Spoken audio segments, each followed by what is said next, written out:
Peace and love. Good morning, good morning, good morning. This is Darius A. Stanton with the Peace in the Morning Show, and I'm here live with the whole crew. We got everybody in this house tonight.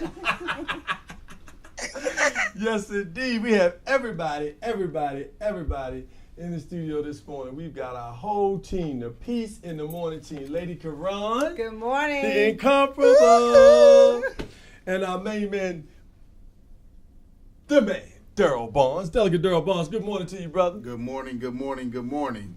And you know, I always love my mama, because she's so loving to me. And none other than my mom, the queen herself, Queen Ayasudube, queen to the world. Peace and love, give thanks and praises. Welcome, audience. Happy Monday. No doubt about it. Happy Monday. It's Tuesday. We jumped Monday. Oh, that's Tuesday. right, Tuesday. You see, I was working. That's right. You was working. I thought it was the Sunday Well, Monday. that's how it is when you work.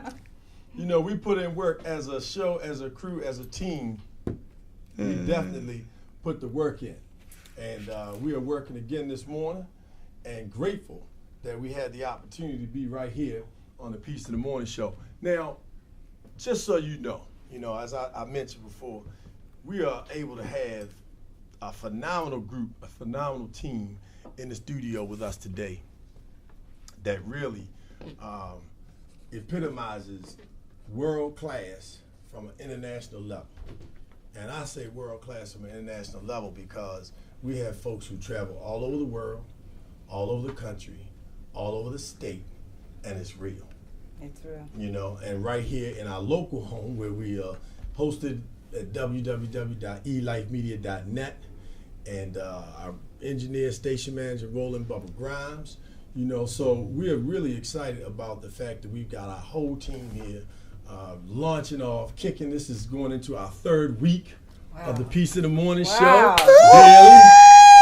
That's right. That's right. Talking 9 to 5 or 9 to 10. I apologize. But that's a long show. That's a long show, right? But that's what it feels like, when you're out here pumping and pushing peace and love. And for those who don't know, and this is your first time joining us, understand this, that Peace in the Morning is really about two major components. One, asset-based communication. So we work as a team to be able to model for our viewing and listening audience what it's like to how you should treat people, how you should talk to people.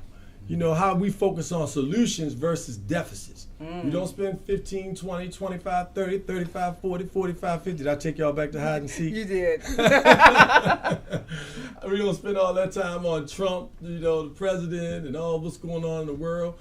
We focus on asset-based solutions, things that you can do today and take your life to the next level. And the second thing is we want to be able to promote positive messages. Yes. Positive images that are happening and affecting our community instead of all the other things that we see on TV. When you come to the Peace in the Morning TV, you get positive news. Delegate Barnes, you got any positive news for us this morning? Well, every day is positive when you wake up. Hey, man, all come right. on now. Here we go. The positive news for me today is the fact that we're all here together. That's right. It's the first time that I'm able to meet my co-host in person versus on the screen. So I'm very excited. She gave me a hard time when she came in. But I'm excited. I'm enthused. I'm positive this morning. I think we have a great show ahead of us, and I'm looking forward to a great week. Awesome. No doubt. And then, in addition to that, we've got some dynamic cosmic manifestation health tips that are coming up from the Queen. Also, we should be hearing from our good brother, Dr. Buckingham. Yes. Dealing with, this is National Mental Health Awareness Month. And real quick, let me just share with you the importance and significance from a male perspective, because we still live in a world, in a nation, that is dominated by the decisions of men. Therefore. Oh, my God. Come on, Queen. Uh-oh. I got some backup. Yes. It's so true. It's sickening.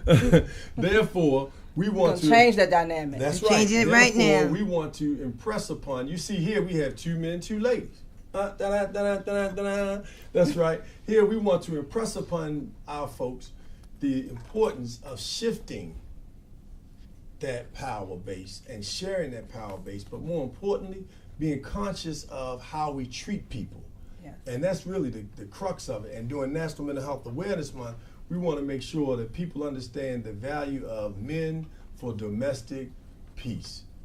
You know, Men Aiming Higher, which was founded by Delegate Barnes, has taken on the mantra of creating a movement, not a campaign, a movement around men for domestic peace, because we know that domestic violence is the crux, is the root of violence, not only in our community, but in our world. And so if we know that, and we research can back that up and demonstrate and illustrate how domestic violence directly transcends into the violence in our community, then we need to make sure that it's a forefront issue on the forefront for us. And so that's why we're bringing Dr. Buckingham in. That's why we focused on it all, month long. It's National Mental Health Awareness Week, and we want to encourage, and the action is for men to step up. It's for men to take a stand in their boardrooms, in their management roles, in their relationships, in their households, in their families, in their communities, in their locker rooms, wherever we are, where we have power and the ability to make a difference with regard to domestic peace in the home. We want to promote men to do that. And we also want to empower women to do the same, because Right it is on. the female, the woman, that is the backbone, is the female that's the foundation. She's the caregiver. She births all human beings, male or female, regardless of your gender. So we also want to empower women to understand their role, their place, and to hopefully glean some tools from today and to help them move forward as well. And power, because we are going to change this dynamic where this will be equality across our playing fields. How about that? Well, I think it's important that we have that discussion, because I don't think it's a discussion that we often have. If you look at the playing field, it has been one-sided for so many years, and it's still lopsided. But I know here in the state of Maryland, we tried to make the playing field a lot even. We passed a major piece of legislation that gave equal pay for equal work, because we saw the value in making sure that women have the same rights as men. Yes. But I think men, as Darius stated earlier, have to take on that responsibility and onus of being a man. And what does that really mean? Because being a man means something different to different people. And, so often our young men get the images of what they see on television. Being cool, riding around, trying to bling bling and floss and all that other stuff. And they think that's a man. And it's not. We think just because I had a child that I'm a man, and you're not. So I think I'm encouraged by today's conversations as we dive into that. I'm encouraged the fact that we want to talk about how do we level the playing field, because even for women, I think they need to step up to a certain degree in certain areas to level that playing field. And I'm excited about today's conversation. Well, I think also when we talk about women stepping up, I think what I found in the faith community with women who are clergy, oftentimes, unfortunately, they often feel that they have to prove something to a man. And you just be yourself. You don't have to prove anything to anybody. And so you see this power struggle that happens, which I don't think is really necessary. If we could just come to the table and respect one another as human beings, and for the roles and the contributions that we offer, I think that's great. Let's start right there, just respecting one another.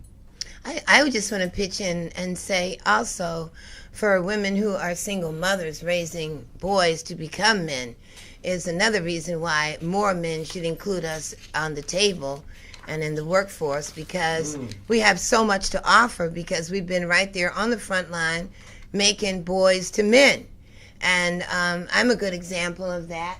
In addition to that, I remember when we first came here, Roland, our engineer, spoke about the rites of passage for young boys.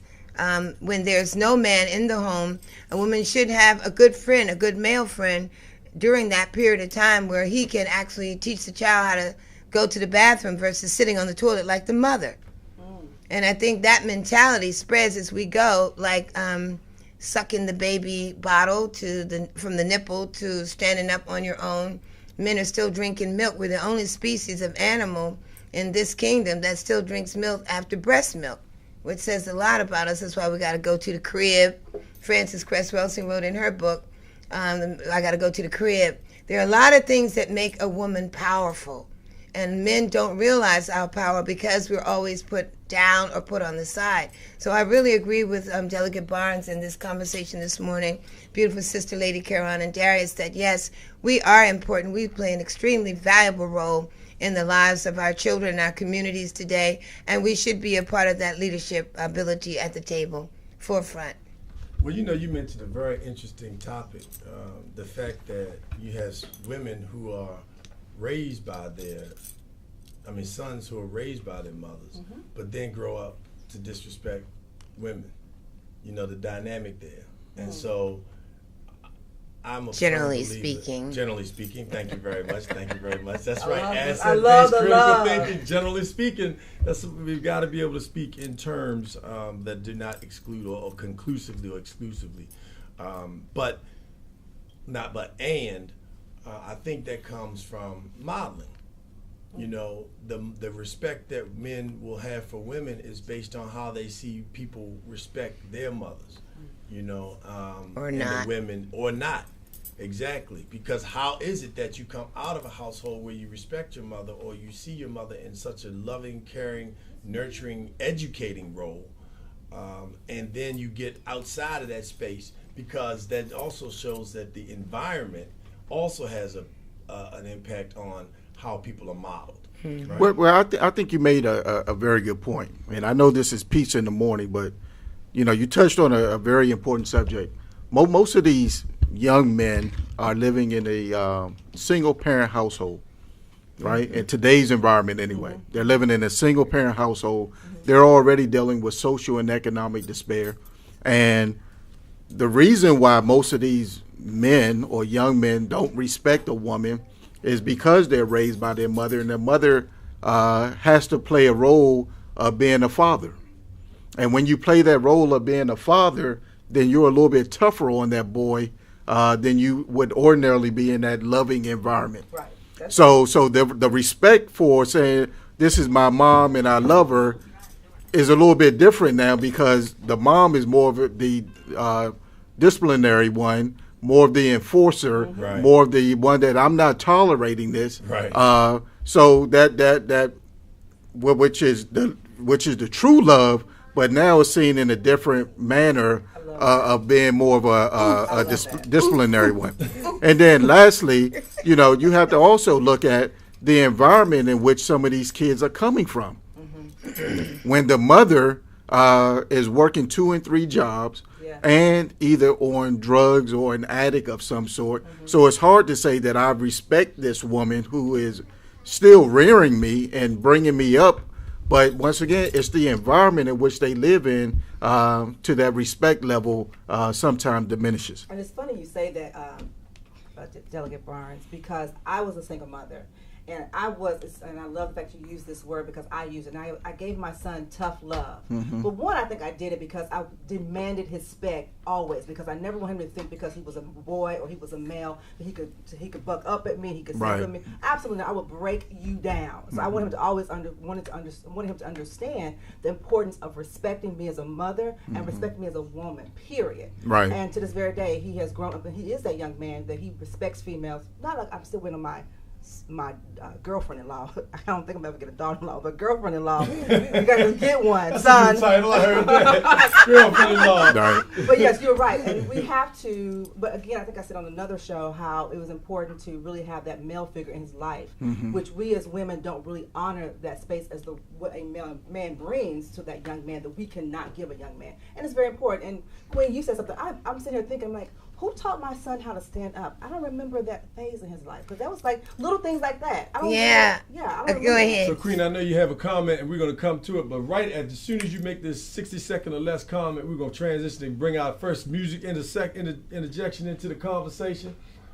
And so we're going to listen to a little of music at all. Yeah, there we go. We got something that we're going to flow with. And so as a result of that, Queen, go ahead and share with us, and then we're gonna get ready. We got some super hot news to tell you about. I mean, some phenomenal positive imagery that's going on in our community. Thank you. I just want to direct my comment, especially to my good brother here, Delicate Barnes, about why young men do disrespect their mothers. I think that's a general statement. I'm sure that's generalizing because I'm a single mom and my sons respect me to the fullest. It has to do with being a disciplinarian. I learned from my mother, you know, your father is the one that whips everybody's hind parts, punishes everybody, and when these children come here, they run lamb down. Mm-hmm. They love the one who teaches them to behave. That's right. They run over the one who says nothing. So as a single mother, I learned that you don't really have to be violent with your child. You just have to have a good communications. You have to have a good line of communication. You have a good eye. You give them the eye, they know how to, sit down. You don't have to be, like you hear a lot of parents. So that is in some homes, but that was not in my home. And I learned that to say that we're so important as a part of the nurturing process. Yes. And if you just give us a chance to come to the table, we will bring so much power. We will bring so many ideas, so much innovation, creativity, and flexibility that's in us. Just give us a chance. We'll blow your minds. Women are something else. That's right, that's right. All right, so check it out. When we come back on Peace in the Morning, we're going to be joined by, well, not right away, but in a very short time. He's in the studio, ladies and gentlemen. Oh, yeah, ladies, you want to check him out, and brothers, you want to hear from him. Dr. Buckingham is in the studio right here at the Peace in the Morning show. We'll be right back. Peace in the Morning.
You know, there is this particular dance that I want to learn how to do. Everybody's doing it. The young and the old, from the north to the south, and from the east to the west. I want to know how to do it. I want to know how to hand dance. Show me how to do it. I want to know, can you teach me? Can you teach me how to hand dance? Can you show me how to do it? I want to know how to hand dance. Show me how to do it. I want to know how to hand dance. Show me how to do it. I like the way you move. I like the way you groove. I like the way you groove. I like the way you spin. I like the way you spin. You turn around and you do it again.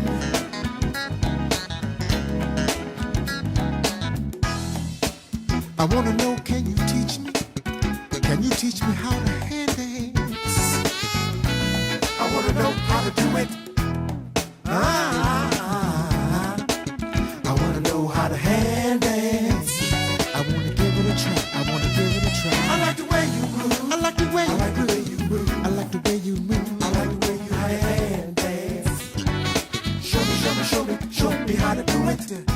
It's about time for me to get on the floor. Stop being so lazy. Teach me how to do it. I like the way you move. I like the way you groove. I like the way you groove. I like the way you groove. I like you spin. You turn around, do it again, do it again and again, do it again. Can you believe it? Do it again and again. I think I almost got it. I wanna know.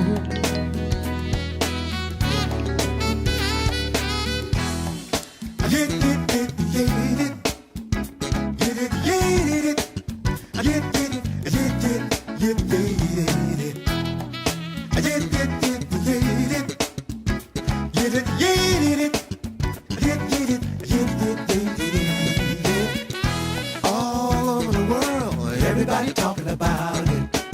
I got to know how to do it. I got to know how to do it. Can you teach me? Can you teach me? Can you teach me? Can you teach me how to hand dance? I got to know. I got to know. I want to know how to do it. I like the way you move. I like the way you move. I like the way you groove. I like the way you groove. I like the way you spin. I like the way you spin around. And you do it again. Again and again. Do it again. I like the way you move. I like the way you groove. I like the way you groove. I like the way you spin. And you do it again. Do it again. I got a hand dance. Do it again. Hand dance. Show me how to do it. I want a hand dance. Show me how to do it. I want a hand dance. I think you got it now. Hand dance. I got the hand dance. I think you got it. Hand dance. Push that button, that live button. We right here live. Yeah, on that move Lady Karan's face. That's right. Ow! Here we go, ladies and gentlemen. We are back with you live. This is Darius A. Stanton, Mr. Peace and Love, with the incomparable Lady Karan. Hey, good morning, peace and love. That's right. We're here at the Peace in the Morning Show. Delegate Daryl Barnes, the man, Good morning, good morning. and none other than the queen herself, queen to the world. I always love my mama, because she loves me too. Peace and love. Queen I to love the the world. peace in the morning. So, peace and love. We had some real hot topics we were rolling with, dealing with. But we have to deal with this super duper issue.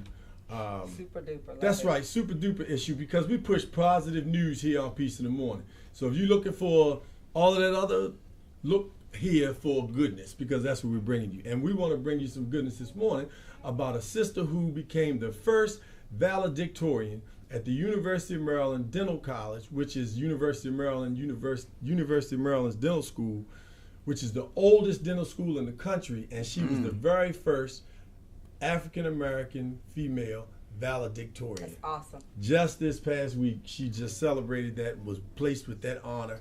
And she said what made her get through that was her 7 or 8 other classmates, black females, that came together every day when they had challenges with school.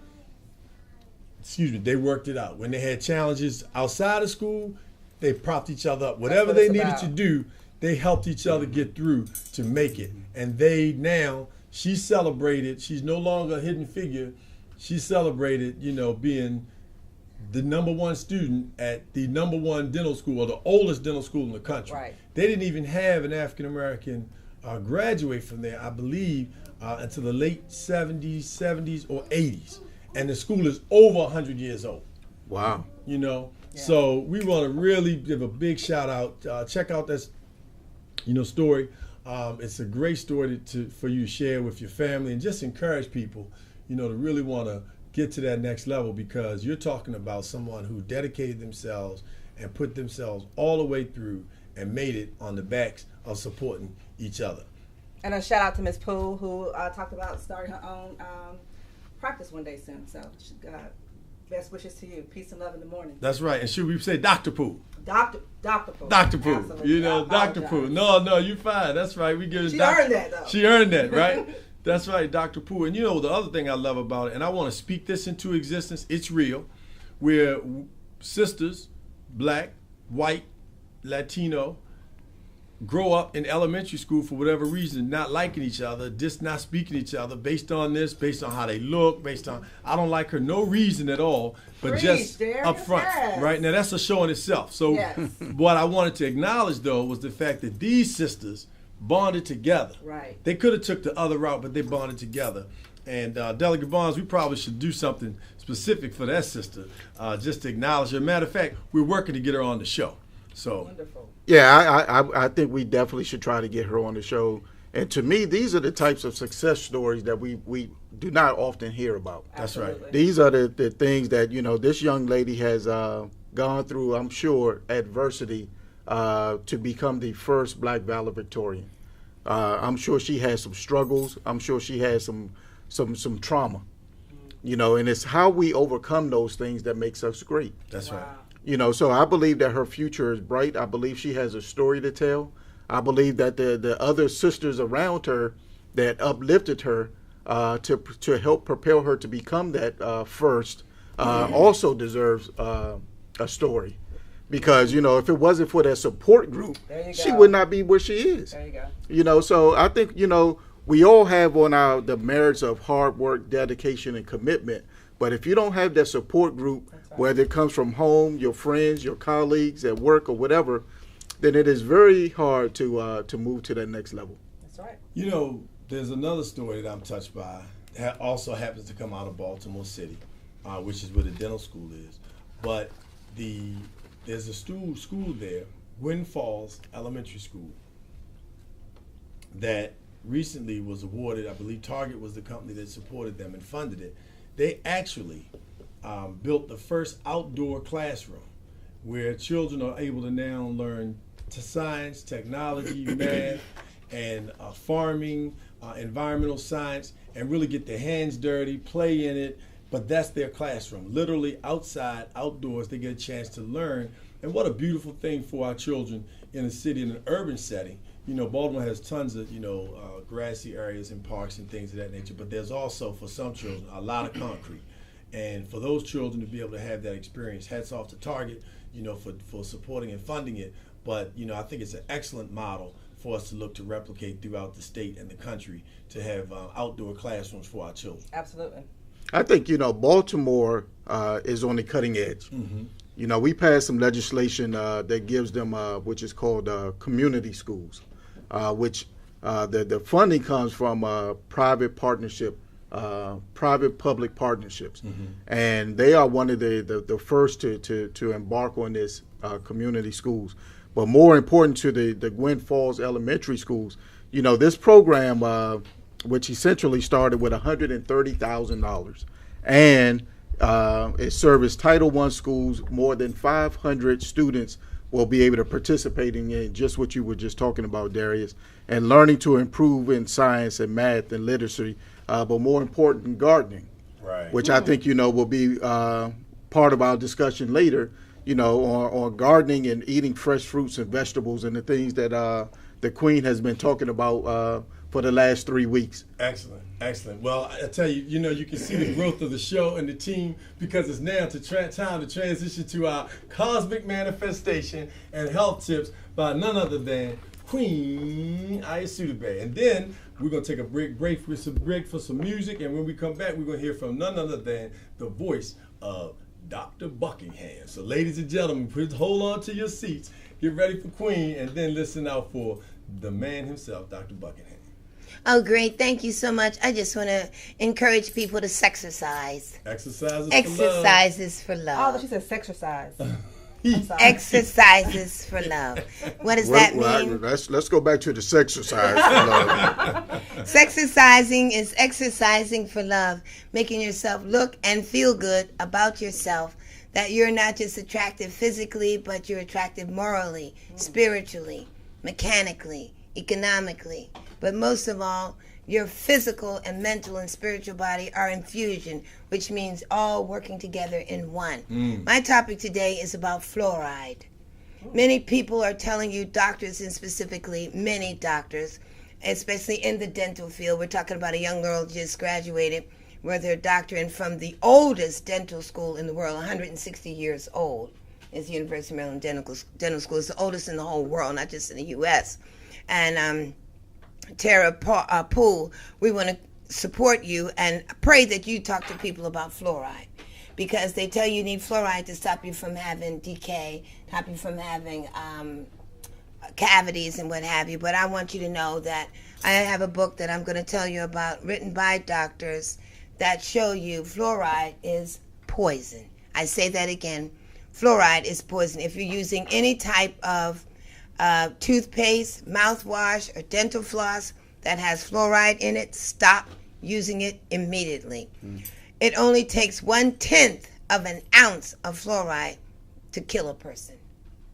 And yet we are all over the country adding to city water dental carriers, the preventive lying fluoride, an industrial waste product that occurs in the production of aluminum.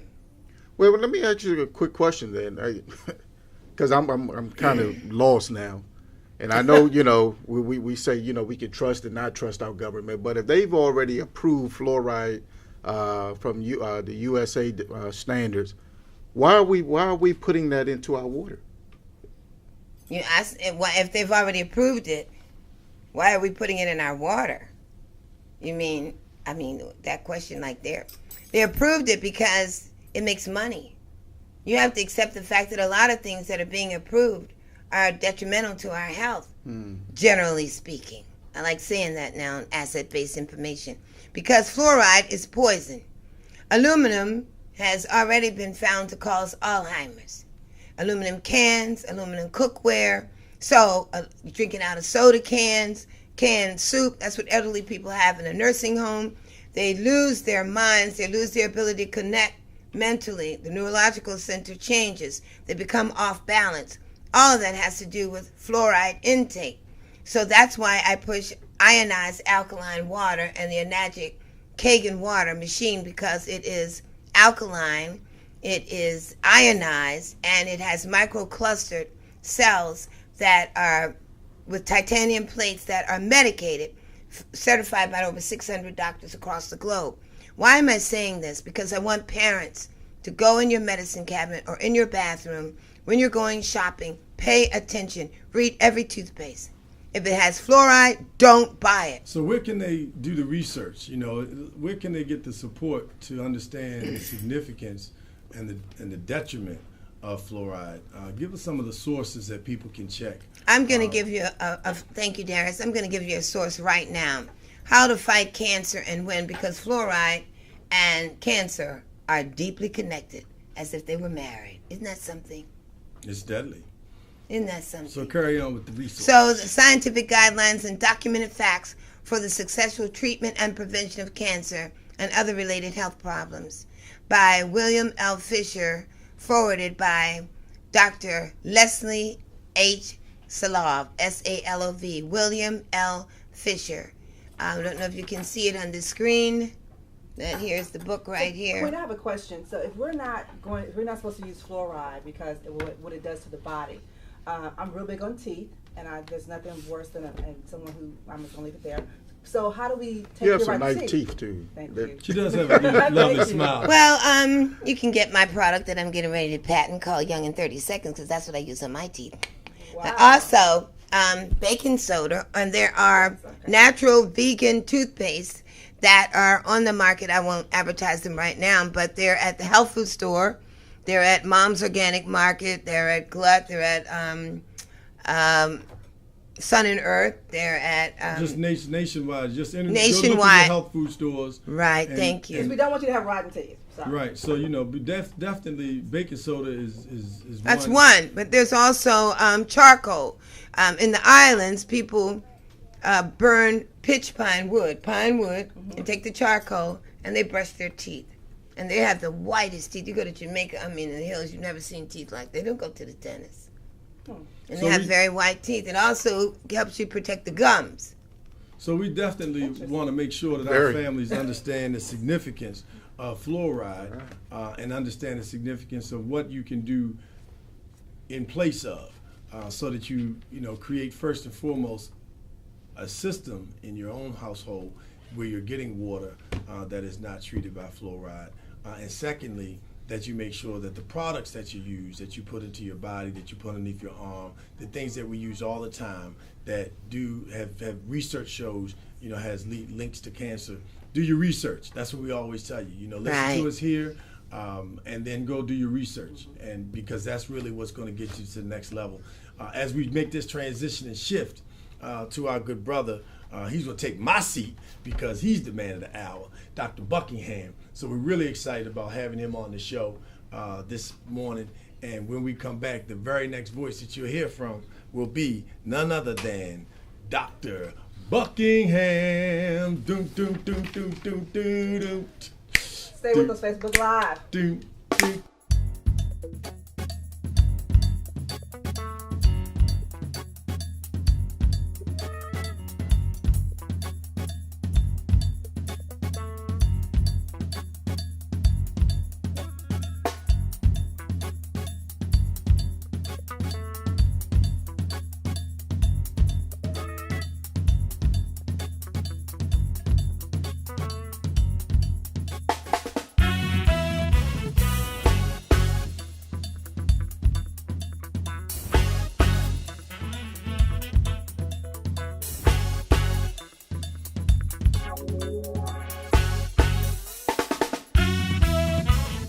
I can hear your heart while it's beating,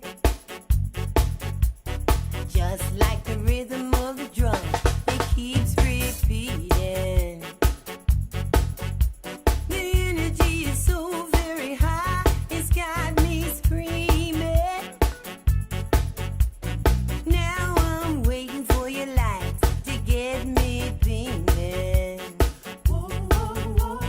Get up, get up, get up, and shake your planet.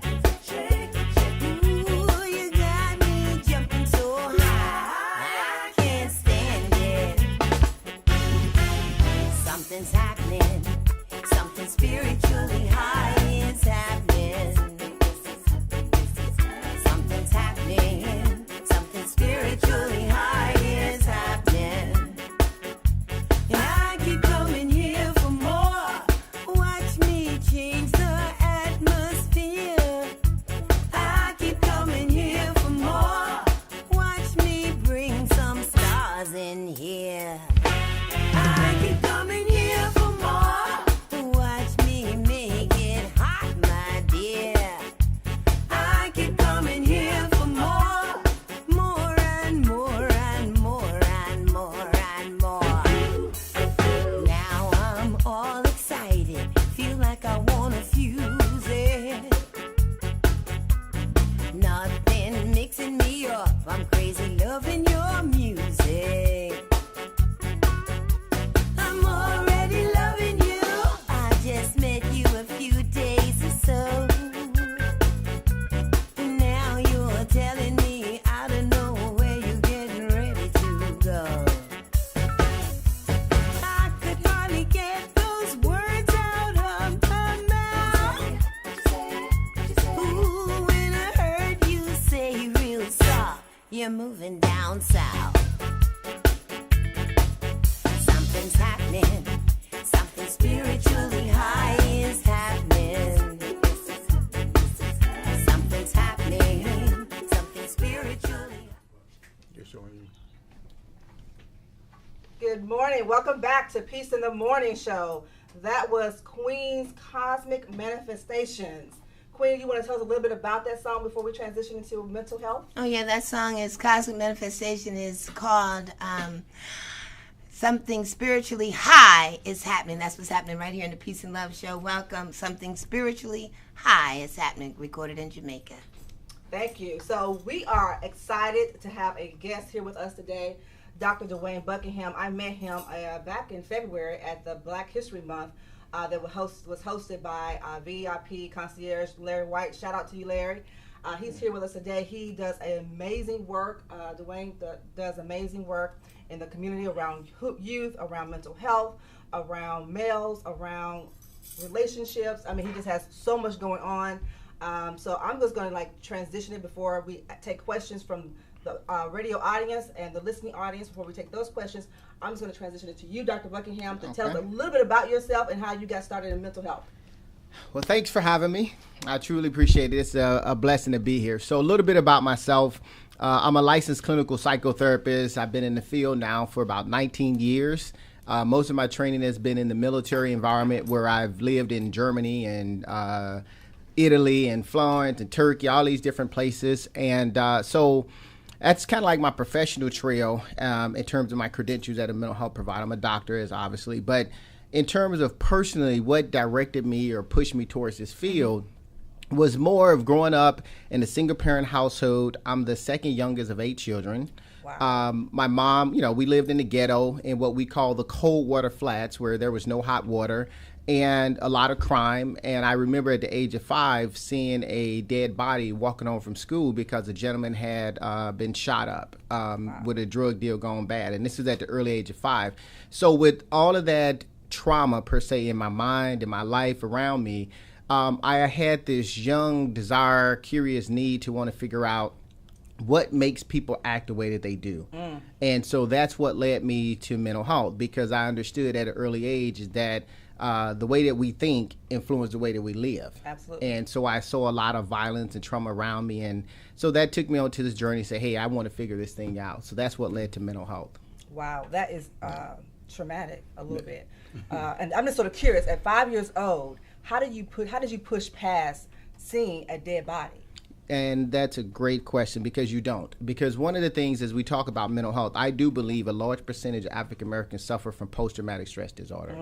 And I still have vivid memories of that body and even the man's name to this point in day in time. Wow, that gives me goosebumps. So you don't necessarily, especially in our community, because we don't seek mental health.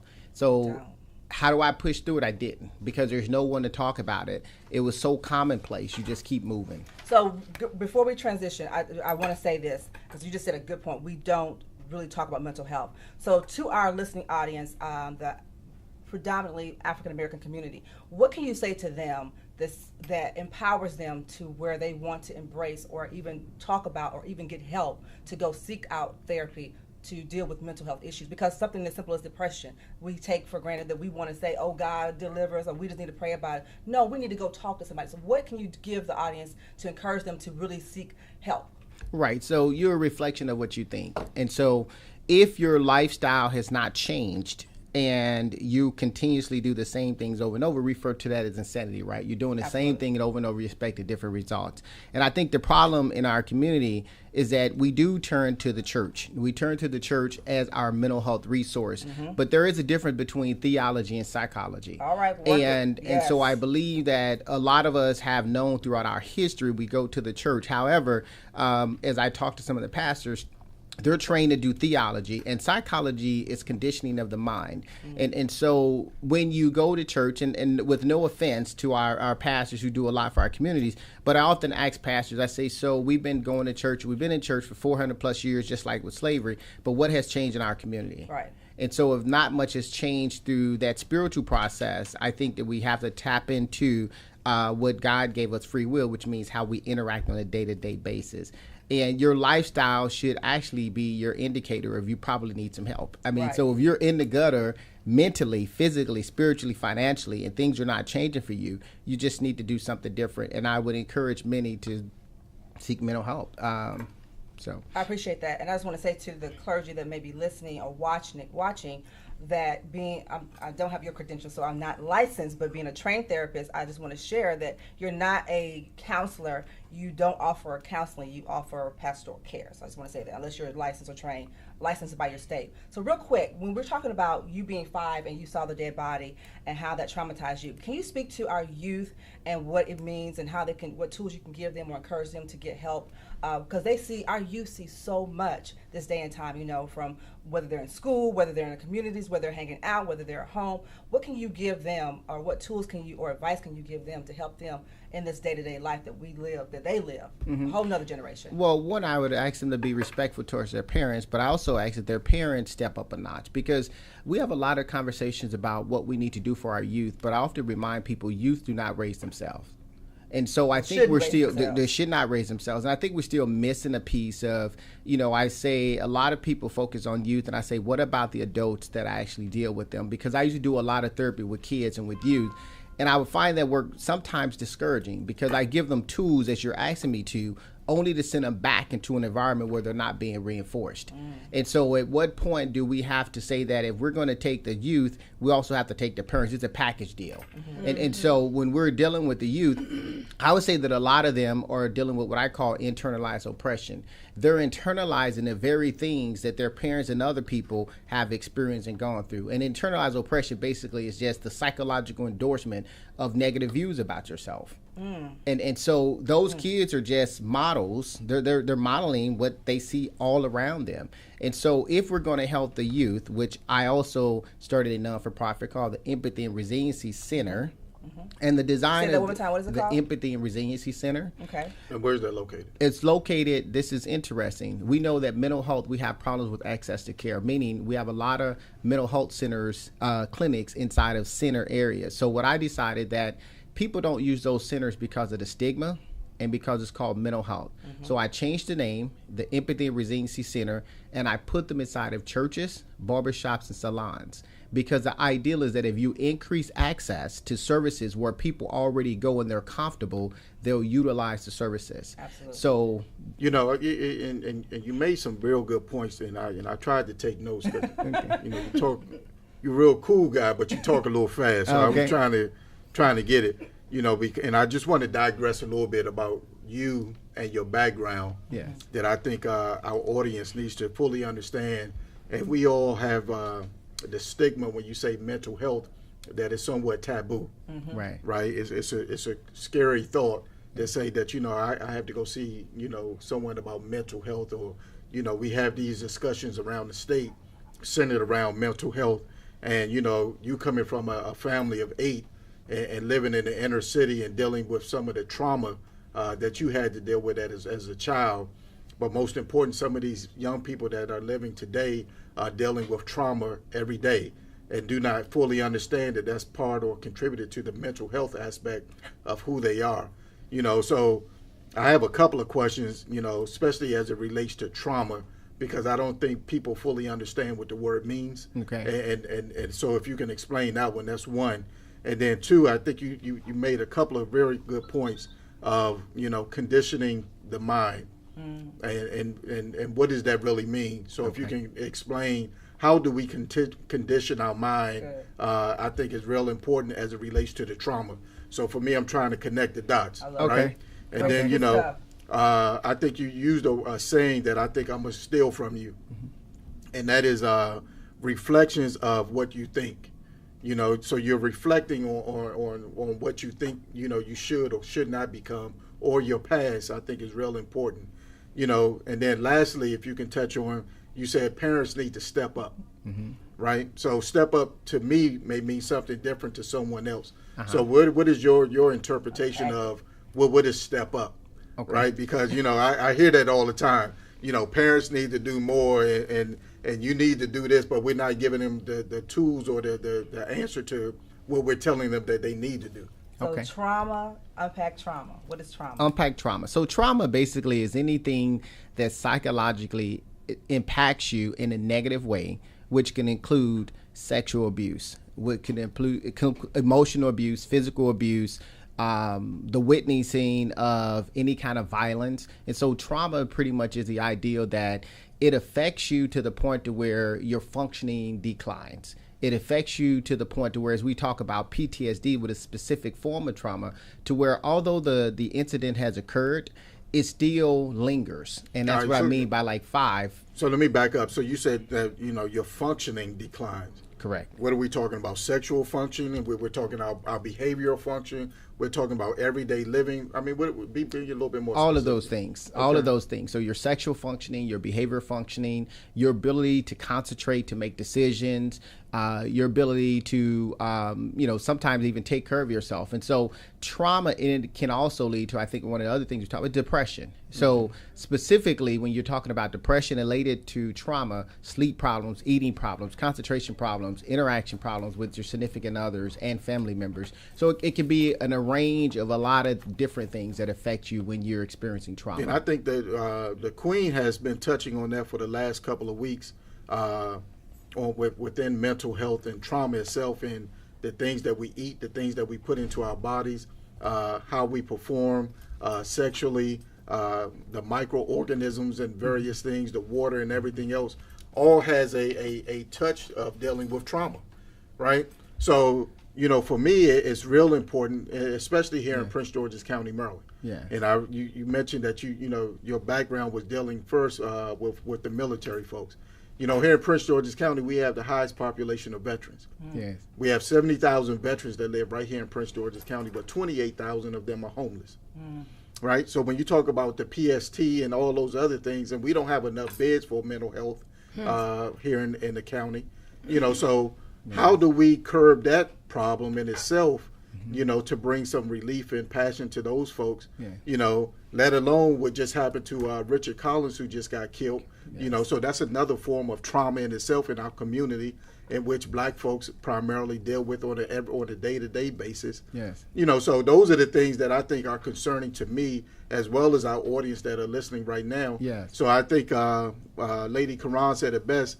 Those that are listening to our voice, if you can call us right now at 240-455-5934 to engage in this conversation, because I think this is something that we don't often talk about. Absolutely. It's not. I want to just pitch in some things solution-wise. I feel like since we have so many churches in the community, the churches could change their menu.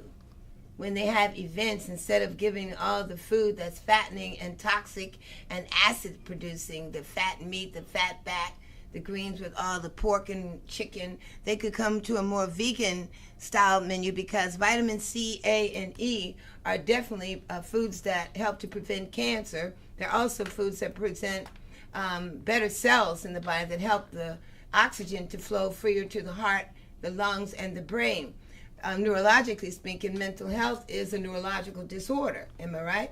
It has some neurological components, but a lot of it also, we talk about it's learned behavior as well. So, you do have, when we talk about depression, serotonin levels. So there has physiological components, Right. what contributes to forms of mental health, but it's also learned behavior that we know as well. I also want to say that I really see how only in dealing with people in this area, and we don't even have enough time to talk about it, but very quickly, I would say we can change our pattern of eating, because the more oxygen a person gets into the brain, the better they think, the clearer they are. The cleaner the blood, the cleaner the mind. The cleaner the mind, the easier it is for you to cope, Yes. to accept, to become more effective in your thinking process. And the reality of that is a lot of people who have mental health disorders don't eat well. So I think if we just start dealing with the nutritional aspect of it, we could get some improvement. And churches could add a lot to there. A lot of churches and buildings that are sitting with professional kitchens, Right. that we could actually change what people are eating and make note of that, and start putting materials and counselors and therapists in the area, where this is concerned. I had a homeschool child that was labeled everything. He was put out every school in D.C. and every school in the state of Maryland. And I took him at 11, and in 2 years he flew a plane. And they said he was That's uneducable. beautiful. And all I did is change what he ate. I changed what he ate, and I gave him examples of how you can improve and motivate it. So, I love this topic. I think interesting in terms of what we eat, we have to think about, in mental health, it's the why. So we in mental health, we like to address the why, because everything that we do, there's a why behind it. Exactly. From what we eat to how we act.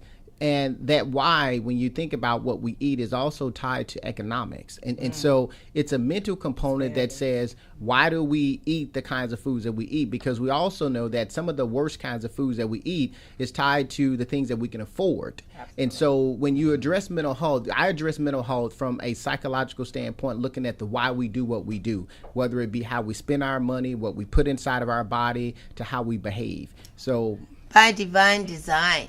That's designed to feed you the food that you can afford, that's more dangerous to your health, makes more money for the system that's feeding you the food. So Fast food. So I look at this in a twofold. okay. One, and I agree 200% that is a learned behavior. Our background, our circumstances, what we're being taught at home, the racism that's being taught at home, the environment of killing and shooting, the drug addicts that's around us, all of those things contribute to mental health. Mm-hmm. Now, if you come from a family that's loving and caring and stroking you and giving you hugs and telling you I love you every single day, you come from a 2-parent household, your chances of survival and escalating is greater than the opposite. Yes. Right. Yes. Then to the Queen's point, I agree that what we put into our bodies contribute to everything. And I think one of the reasons why the church have the fat back and the chicken and the greens and all this other stuff, because that's what's going to attract us to come. If we start saying it's a vegan meal today, folks, y'all come on down to the kitchen, you're not getting anybody coming down there. So it's part of that learned behavior. Once again, it's the things that we have to subconsciously start dealing with. It's our children and what we let them see on television. Should we let them see New Jack City or should we let them see Bambi? Mm-hmm. Right? Mm-hmm. If I'm living in that environment, I'm like, boy, put your strap on. We're gonna watch New Jack City and Scarface and Godfather and all these other things. And so when we in the car, we listening to the OJs, or we listening to rap music, mm-hmm. Or are we listening to Christian music? So it's that that learning behavior mm-hmm. that contributes to everything that you're speaking about. Yeah, I think when we talk about, prevention and intervention, like, sometimes we say the answer sometimes to taking care of our youth is sometimes to shield them from certain things. But the reality is that as they walk out your door, they're going to be exposed to the world that you can't protect them from. So the answer is not necessarily to limit what they do, but to educate them about those things. Because there's no way that if you don't show them New Jack City, there's someone else who will. And that's how I see a lot of youth that I deal with. Wherever they can't get it from you, they go get it from somewhere else. And I think we have to get in the habit of just educating them. Right. Exposure, I agree with Right. you. And we're turning it around, but also I really think we need to bring you back again. Absolutely. When we have more so much to time talk and about. talk more in depth about this, because there's so many pros and cons and there's so many unanswered questions. Yes. So many coins that need to be turned over. And I really appreciate you. I just want to add to it that we all play a part. We all play a part in this. If we come together more and we talk about it more, if we use the church, which used to be the cornerstone for the black community at one time, we need to get that back again. I say it all the time. As a positive people, peace in the morning, we need to take back our streets, take back our communities. Thank you, delegates of Barnes and Queen. We want to transition into a break real quick as we actually are going to lead us to the ending. But thank you, Dr. Buckingham, for being here. And we're going to definitely have you back because we have so much to talk about. And we don't want to talk about it just in the month of mental health, but also we want to keep this conversation going. So stay tuned. Thank you. More and more and more and more and more. Now I'm all excited. Feel like I wanna fuse it. Nothing mixing me up. I'm crazy loving your music. I'm already loving you. I just met you a few days or so. Now you're telling me out of nowhere you're getting ready to go. I could hardly get those words out of my mouth. Ooh, when I heard you say real soft, you're moving down south. Something's happening. Something spiritually high is happening. Something's happening. Something spiritually high is happening. And I keep coming here for more. Watch me change the atmosphere. I keep coming here for more. Watch me bring some stars in here.